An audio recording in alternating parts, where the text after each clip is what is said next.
I wanted to do a quick video on a restoration of this moped I found on Facebook Marketplace. Now, I've been into motorized bikes for about 2 years now, and I've never really done something as ambitious as this. Now, this bike had a lot of problems. It was a daily use bike for the person I bought it from, and the maintenance for it was pretty bad.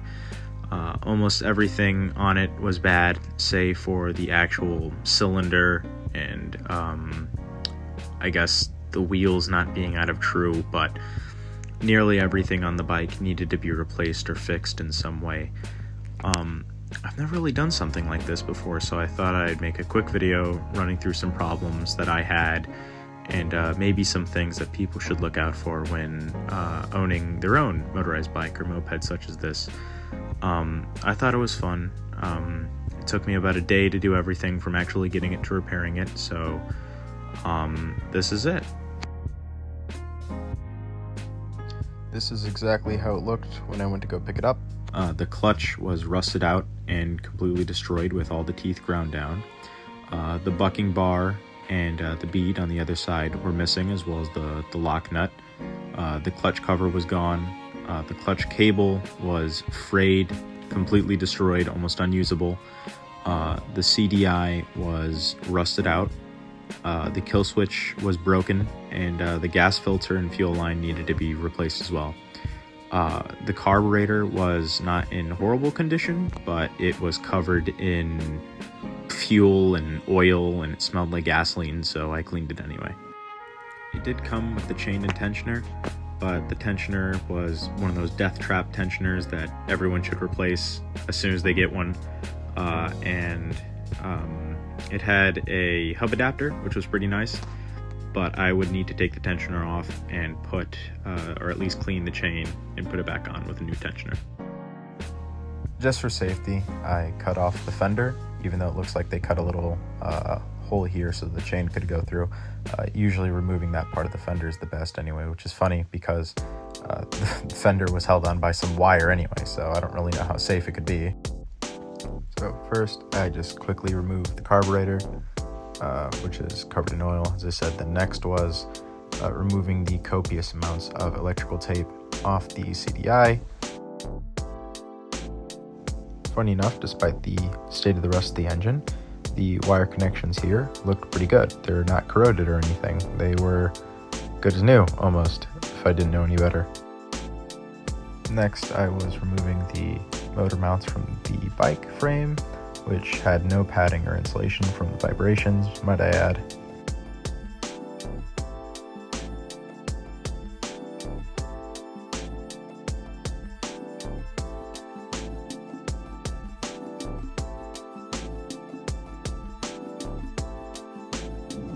After we remove the spark plug, we can see it's a nice brown color, which means that it had a good combustion before whatever happened to it happened.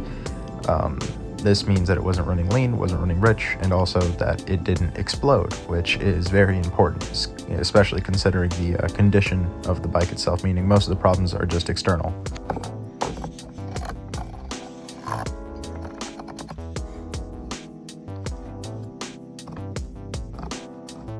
The guy I bought it from had a second engine. This engine was on the bike, but it flooded and wasn't usable. So I was going to use the parts from the second engine, mainly the clutch assembly, to put on the other bike. So that's what I'm doing here. I'm taking the clutch cover off, and I'm going to use the bucking bar and the bead, as well as the lock nut on the other engine. And I'm also going to take the clutch assembly off the other side. I didn't get this on camera, but basically, this goes in here. This engine was flooded, so he tried to do the best he could to repair it, but it still didn't work, which is why he put that one on the other bike. But this is rusted, so this has to be cleaned and re-greased. And there is a little ball on the inside, almost like a BB. Try to get it out with the magnet here. Probably not. I'll flip the engine over, but yeah, we need to put that inside there because this one doesn't have it. And then we should be good. So some WD-40 later, we get the ball out, completely. The clutch here, it's almost completely rusted through. I'm hopeful that the other side will be better, but this is out, and the clutch that was in it is a little bit worse for wear. There's like minimal pitting on it, but I can feel when I rub my finger across it, there's kind of like a gritty texture. So I'm going to use the clutch bucking, I believe this is the bar, bucking bar something, from this engine. I'm going to put it back in with the ball from the other engine, and the nut goes here.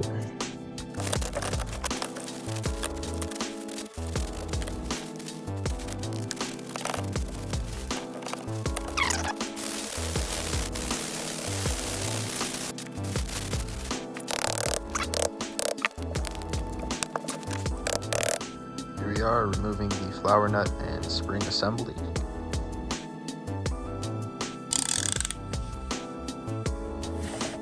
There we go.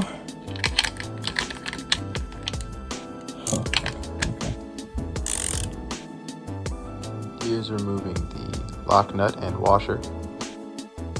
Okay. Let me take our puller. Should come with motorized bike kits typically, at least all mine did. All right, so that's on there, and then you just. Actually, I found a better tool than the stupid vice grips. All right, so you're gonna put these here.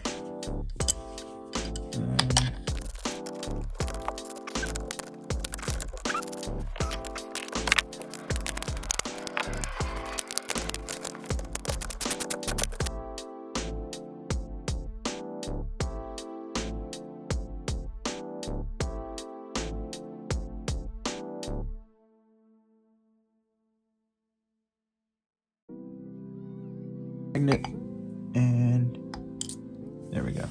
So I couldn't get the tool in there, so we're going to.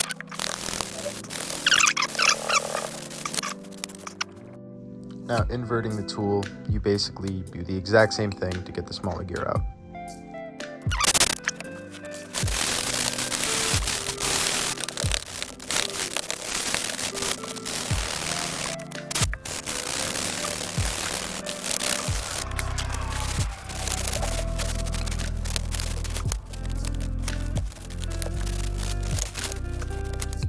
Cleaned it out for the most part. Now onto the other engine to take the clutch out and put it on the silver engine. Taking the gasket out here, since even though this engine was flooded, taking the flower nut out was actually a lot easier than taking the flower nut out on the other one. Something to note is the silver engine didn't have the set screw. This one did, so I'll be using that as well. As you can see, it takes it off. The inside's looking a whole lot better.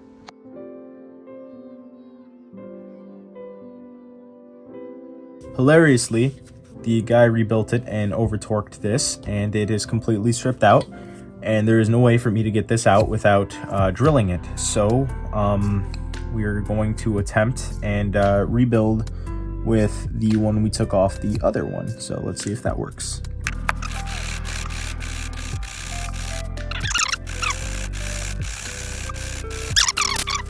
See, that right there is the key, and you want to make sure that's flush. Sometimes they come out. You want to make it sure that it's flush, and it locks in there. So this is the one that we just cleaned. All right. Then we're gonna put it right over top. Now it's on. Then you're gonna want to take the nut here, and you're just gonna place it right over there. And then we're going to screw this on.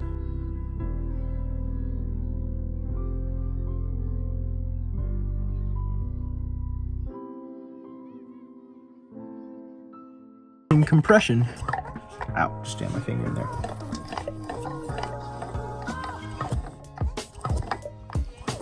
That sounds pretty good to me. I really don't know if it's picking up on camera, but I can hear the cylinder moving in and out. And, well, unlike the last one, which I believe I got on video, where you could barely turn it, this one is, well, moving like butter. Oh, we take the spring and we put it in the middle like so, and then we take a plate and there we go, and then we take this, the flower nut, and we just screw it in. There's a replacement. Night and day. Forgot to mention this earlier, but you're gonna want to put some red and tacky on there. You don't want it swimming in it because that would do more harm than good, but you want to at least put a bit around everything just to make sure everything's working smoothly. This is all said and done. We're gonna take the gasket, we're gonna lay the gasket over, and we're gonna screw everything in. Here I am removing a bolt with vice grips because it is completely stripped. Main thing with these motorized kits or anything automotive, anything ever, try your best not to strip the bolts, because especially when it's something as modular as this is, it's going to kick you in the ass later, especially if it's in something that's important, or it's like a mounting bolt, or it's like a cover bolt. It will be your enemy, especially when it's something you can't actually get to. I was lucky enough to be able to remove it here, but there was a couple bolts on this setup here that were stripped.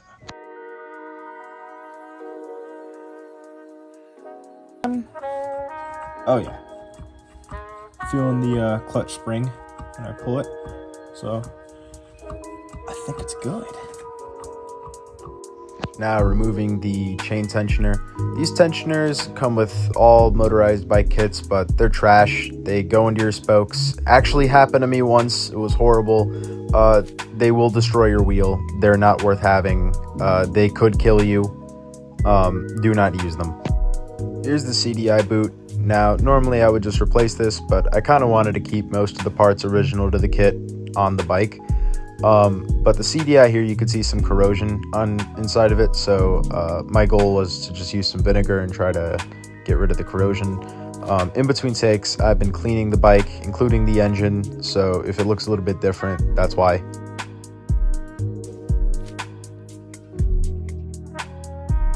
Something else I found funny, along with the other stuff wrong with this bike, is that the throttle lever here has like a nail through it. I don't even know why. Like, you'd have to go out of your way to drill a nail through there. There's already supposed to be a pin that holds onto the handle, but I digress.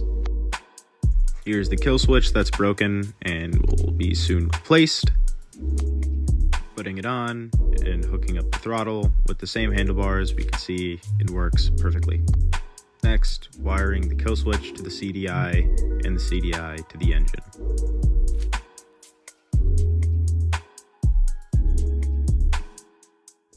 And after cleaning, the inside of the CDI is looking a whole lot better.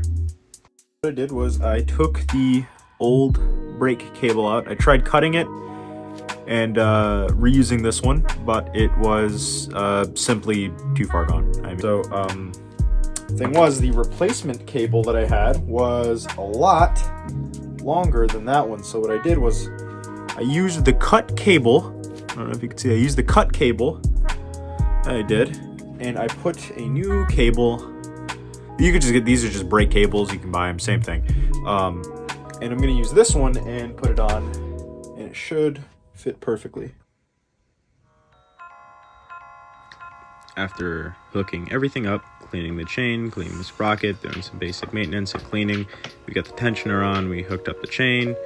It looks ready to go. I was pretty happy to this point. Everything was looking good. I haven't tested it out yet. Disengaged.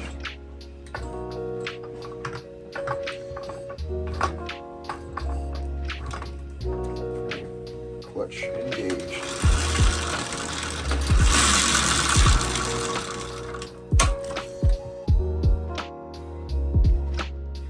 After testing the clutch, I was very, very happy knowing that the fix worked.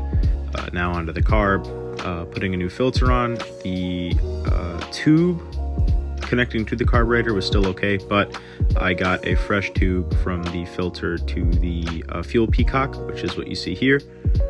I'm just kind of shoving it on there. And then I'd use zip ties later to cinch the ends connecting to the filter and the peacock down.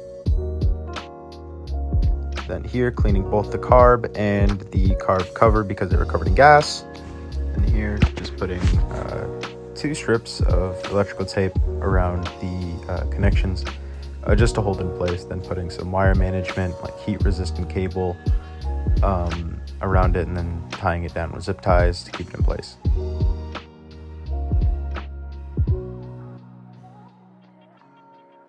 Applying some grease to the clutch because it did not have a spring that would usually help keep the tension off. And that was it for things I needed to fix on it. As of right now, it should be ready to ride, but tomorrow is when I'll actually get the true test drive in. Very happy how it looks. Cleaned up the fenders, cleaned up the whole frame, cleaned a lot of the rust off. I think it looks fantastic.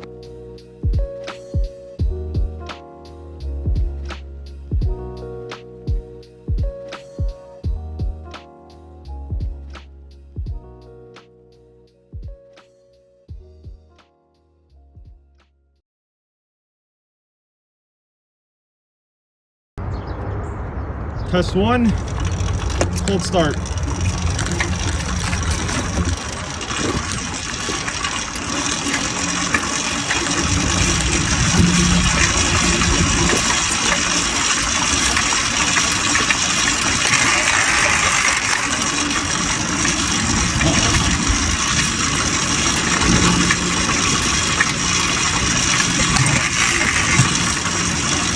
We're getting there.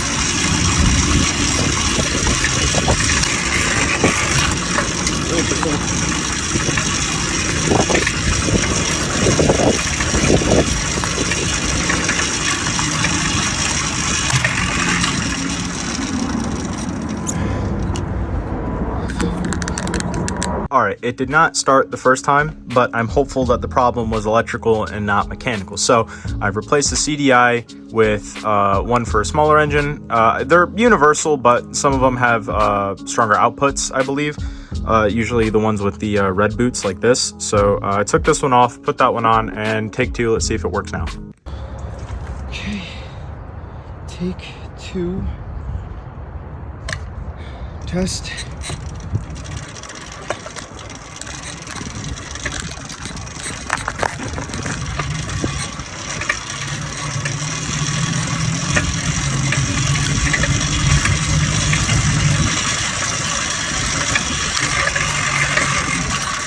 Nope.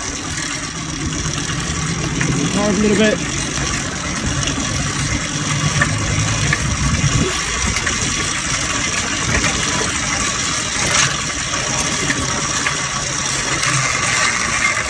Nope.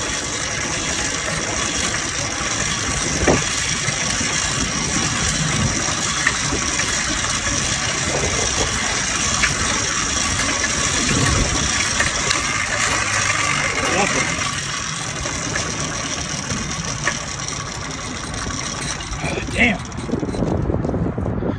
So I've taken the carb off. I'm going to disassemble it and I'm going to soak it in carb cleaner and alcohol. And we're going to see if this is the problem, which I should have done this to begin with, but I thought it wasn't sitting for as long as it was. So let's see if this works. I just finished cleaning and reassembling this, and the bright idea of putting on just a new carburetor hit me, and I think that's the better option because I want to know that it's either this, maybe it's the spark plug or something, but I at least want to diagnose what it is. So I'm just going to put a brand new carburetor on, and if that's the problem, then I'll go from there. If not, then back to square one. With trying to install the new carburetor, the handle broke, so I need to get a new one now. At this point, I was feeling pretty discouraged since putting the carburetor on had taken about an hour. Parts weren't fitting. It was way too tight. I couldn't pull the throttle. I needed to disassemble it multiple times. It just became a really big hassle. And ultimately, I didn't even know if this would work. I was hoping it would, but I was 3 hours into what was supposed to be it just turning on and starting up, so I was kind of just troubleshooting at this point.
And just like that, on the third try of the day, at about the third attempt starting it, it came to life.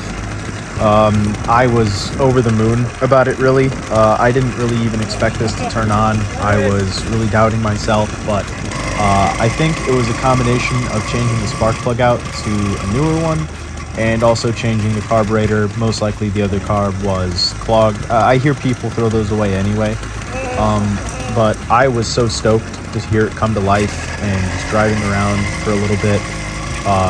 It felt awesome. The engine had, you know, more years of life on it, honestly, that I, you know, revived. I feel that I'm going to have a lot of fun with this project moving forward, and it was really fun working on it despite how long it took me. Well, I gotta fix the clutch. It's a bit loose. It keeps trying to go in gear, but it's on. Oh, all right. It's been about 20 minutes. Nothing's exploded, so I haven't fixed the clutch, but it's idling well without any adjustment. New car's working good.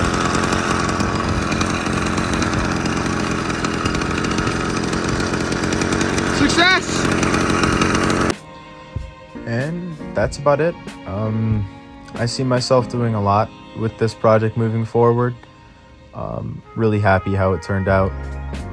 Went back, just reconnected the cable management system I had, and then started working on the clutch. Since this clutch didn't have the spring when I got it, typically there's a spring holding the clutch wire, connecting it to the bucking bar there. It's a bit harder to adjust the clutch. I found it was a little bit easier to pull it too much, and it'd be way too loose, but got it in gear and re-cinched it back down and all that.